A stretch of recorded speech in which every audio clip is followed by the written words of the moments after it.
Thank you very much indeed. Thank you. The time, 7:45. And we are looking at the papers this morning with the former editor of the Daily Star, Dawn Neeson, and the Olympian Chris Akabusi. Welcome back to both. We're not just looking at that, we're looking at my taxi. Oh, okay. Here is my taxi in Belfast. If you're in Belfast, you can hail a taxi. Just ask for Eamonn's taxi. Oh, look. Where you going? All right. Doing a wee bit less work these days, and you know, at weekends I take the taxi. That's George. She owns the taxi. Fabulous. Yeah, there it is. There. Star You don't need a quality. Union Jack flag. You could have Eamonn's face. Amazing. That is brilliant. I can't find a picture of the bus. There isn't. Really? You've got a bus as well. Night. Well, Oh my we've got a picture of us on gosh. buses together, on the side of buses. Oh, Like, right. yeah. Oh, That's lovely. Chris, we just look like the back end of a bus. So I wouldn't worry about it. I remember one day turning up at my kids' school, collecting them from school, and there was this laughter coming all out of their school. I said, "What's this?" And Akabusi was there. He was there. You were there doing a road show, whatever, for my kids at school. Oh, okay, okay. yeah. Poor young ones. Have they recovered? Yeah. That was great seeing you there. No, fabulous, great day. Right, what are we going to start with? Harry Kane, and he's talking about the mental health of young people. It makes front page on the Mirror today. Yeah, exactly. A big front page splash. Harry Kane Here For You project, and he's releasing a video, or going to be on a video that's going to go out on Thursday for all young people at school, just to say that asking for help is a strength and not a weakness, and that many people, you've got your family, your friends, and he's got his teammates who he leans on in times of need. But he said we all need to have somebody who can hear us when things are going challenging. You know, again, he says you step in the arena on your own, but you cannot do it alone. And so there are those moments in time when things go a little bit dark.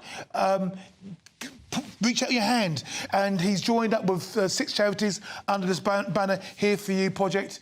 Young Minds I've heard of, Bodyline I've heard of, Mind. You see, I'm fascinated you talking about this. I mean, as a sportsman, an international sportsman, you know, you're expected to break barriers, speed barriers, pain barriers, stamina barriers, all sorts of things. And I'm sure, my friend, knowing your upbringing and whatever, I'm guessing there was very little help for you when you were younger. Therefore, I'm interested to see that, to hear that you've got a lot of sympathy for what Harry Kane is talking about. A lot of people could say that kids are too mollycoddled, they're too wrapped in cotton wool today. Everything is a problem to them.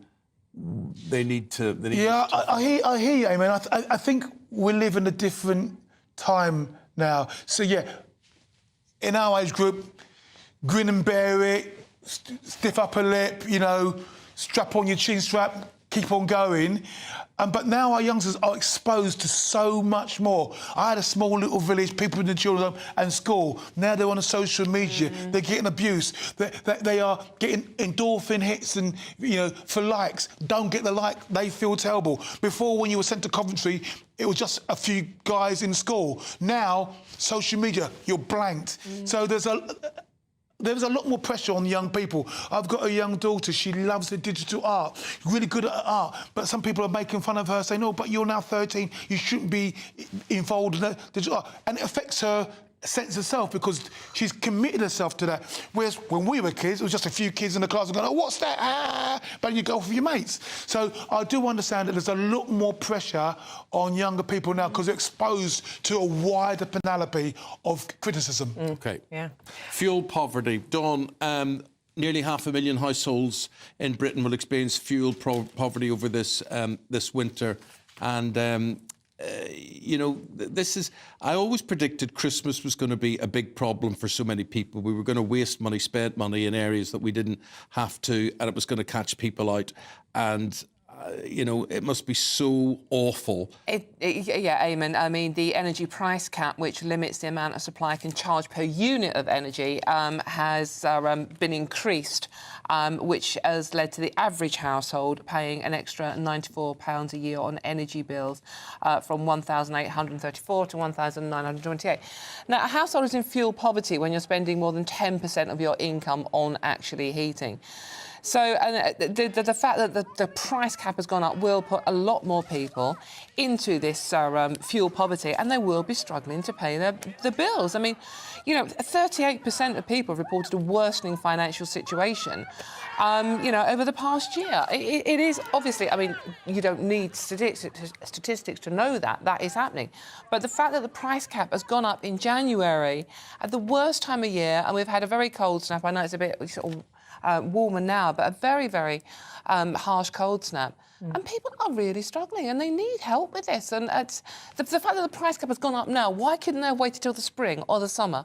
What, you know, and how much money are the energy companies making themselves? Yeah. I just want to bring this into the debate because this is happening at the moment, but I'm just getting word that Cameron Norrie's match in the Australian Open has been interrupted by a protester throwing pieces of paper from the front row of the stands on the Margaret Court Arena.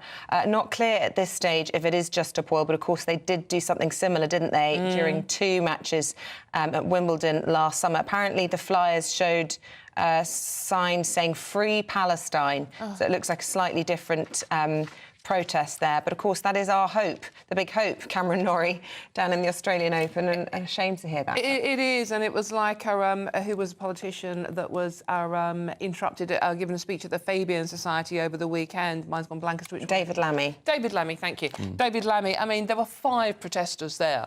One got up and same subject. Obviously, no one likes what is happening in that area at the moment, but it's just like constantly interrupting things now.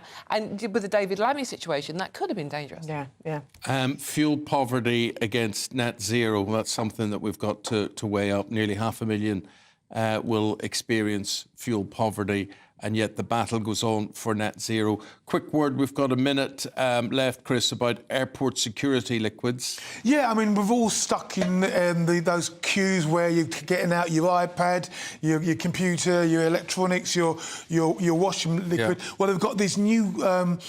They've got these new scanners coming online. However, Except they haven't got enough of them. Exactly. So at the moment, only London City, I think, is operable at this moment in time.